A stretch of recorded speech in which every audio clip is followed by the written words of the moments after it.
Welcome to a new journey. Explore Sanskrit with Santosh Trivedi.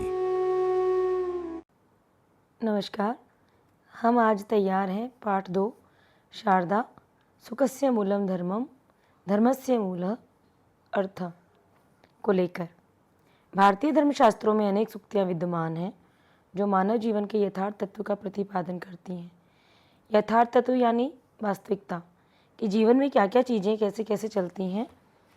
उनमें से एक प्रसिद्ध सूत्र के रूप में वाक्य कौटिल्य के अर्थशास्त्र में है, जो आपके इस चैप्टर का शीर्षक भी है, जिसका नाम है आपका कहें कि सुखस्य मूल धर्म और धर्मस्य मूलम अर्थ। कौटिल्य ने इस सूक्ति के माध्यम से क्या समझाया है हमें कि सुख का मूल धर्म है और धर्म का मूल अर्थ है। इसका तात्पर्य है कि वास्तविक सुख का आधार धर्म है और धर्म का पालन करना अगर कोई चाहता है तो उसके लिए उसे अर्थ की आवश्यकता होगी, अर्थात धर्म का पालन करने के लिए उसका आधार अर्थ है। अर्थ ऐसा कहने पर धन की बात आती है। जो धन होता है वो सभी प्रकार की आजीविका, व्यवहार इत्यादि साधनों में बात की जाती है। जीवन में धर्म, अर्थ, सुख इन तीनों प्रकार का परस्पर संबंध अविच्छिन्न है। अर्थात अगर आप जीवन में धर्म करते हो तो तुम्हें उसका पैसा भी मिलेगा, और अगर आप उसका पैसा कमा रहे हो और साथ में उसके साथ धर्म भी कर रहे हो तो आपको सुख भी मिलेगा। कहने का मतलब क्या है कि जीवन में सुखी रहने के लिए या जीवन को सफल बनाने के लिए धर्म, अर्थ, सुख तीनों एक दूसरे से जुड़े हुए हैं। इस पाठ का उद्देश्य क्या है, क्यों पढ़ाया जा रहा है ये पाठ बच्चों को? तो ये पाठ इसलिए पढ़ाया जा रहा है कि जो व्यक्ति न्यायपूर्वक क्या करता है, धन का अर्जन करता है, उसे जीवन में सुख प्राप्ति होती है। और न्यायपूर्वक अगर धन आपने कमाया है तो इसका मतलब है कि आपने उसके प्रति जो धर्म निभाया था। देखो, हम यहाँ धर्म किसी रिलीजन की बात नहीं कर रहे हैं। धर्म का मतलब है कि हम जो जीवन में आचरण करते हैं। जैसे मैं एक टीचर हूँ और मेरा धर्म है पढ़ाना।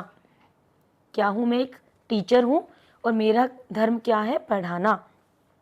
और मैं पढ़ा रही हूँ तो आप कहेंगे कि यस मैम, अगर आप बिल्कुल निष्ठा से अपने धर्म का पालन कर रहे हो तो शायद मुझे प्रसिद्धि भी मिलेगी, मेरी सफलता को कोई रोक नहीं सकता। लेकिन अगर मेरे इंटेंस सही नहीं होंगे, मेरे विचार अच्छे नहीं होंगे, मेरी सोच अच्छी नहीं होगी, तो शायद मेरे विचार मेरे बच्चों तक पहुंच भी नहीं पाएंगे। और एक टीचर के लिए शायद ये वैल्यू गिरना बहुत बुरी बात होती है। तो आप कहेंगे यस मैम, धर्म का मतलब होता है अपने कर्तव्य। जो भी आप काम कर रहे हो वो धर्म की नीति में जाते हैं। धर्म के पालन में दीर्घ काल तक सुख भोगता है कि जो व्यक्ति धर्म करता है उसे बहुत दिनों तक सुख मिलता है। पाठ स्टार्ट होता है आपका कि सामान्य जीवने अन्नम वस्त्रम आवासः शिक्षा स्वास्थ्य सेवा च इत्यादिनी मूलभूतानाम आवश्यकतानां पूर्तये धनम आवश्यकम। पर्याप्त धनस्य अभावात् स्वकर्तव्य पालनम कठिनम भवति।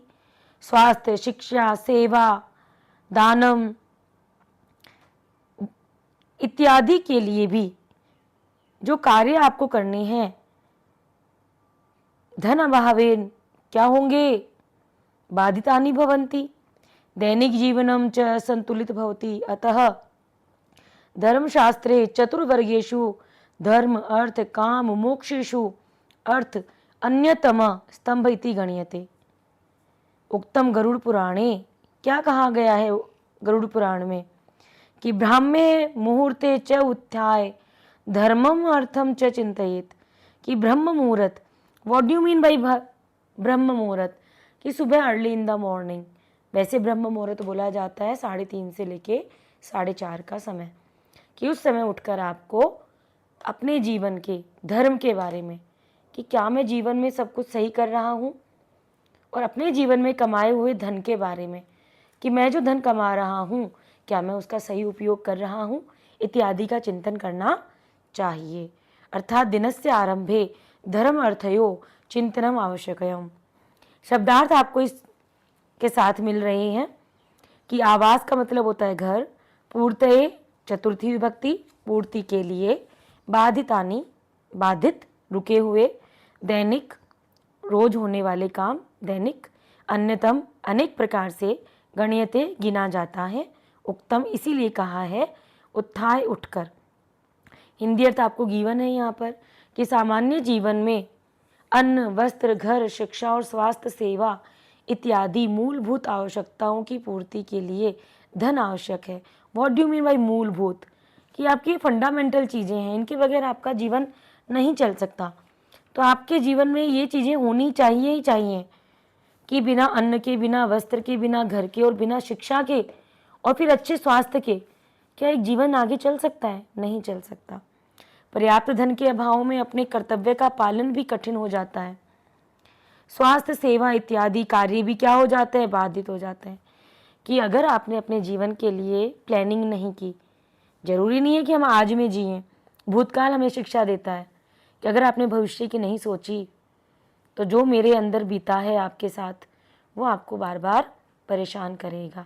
तो भूतकाल आपको शिक्षा देता है कि अपना भविष्य सुधारिए और भविष्य को सुधारने के लिए आपको आज के साथ साथ कल की भी सोचनी पड़ती है।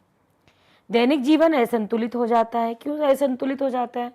कि सपोज करो किसी के कोई मेडिकल इश्यू आ गया और आपके पास धन नहीं है, उसके लिए कोई प्लानिंग नहीं की गई थी, तो आप क्या करेंगे? बहुत परेशान हो जाएंगे और आपका जो स्मूथ जीवन जो चल रहा था, बड़े प्यार से जो जीवन चल रहा था, उसमें इतनी कठिनाइयाँ आ जाएंगी अचानक से कि आपको अच्छे मित्रों की और सच्चे मित्रों की पहचान हो जाएगी कि कौन मेरा अपना है, कौन मेरा पराया है।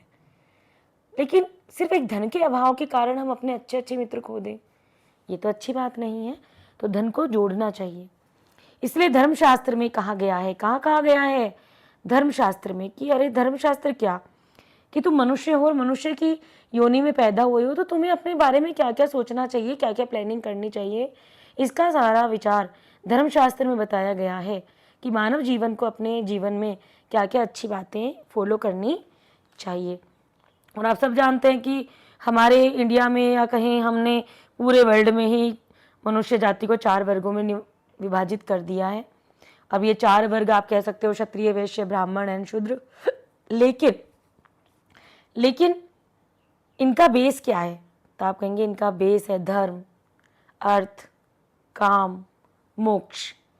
ये 4 तत्व हैं जिन पर आपका जीवन चलता है।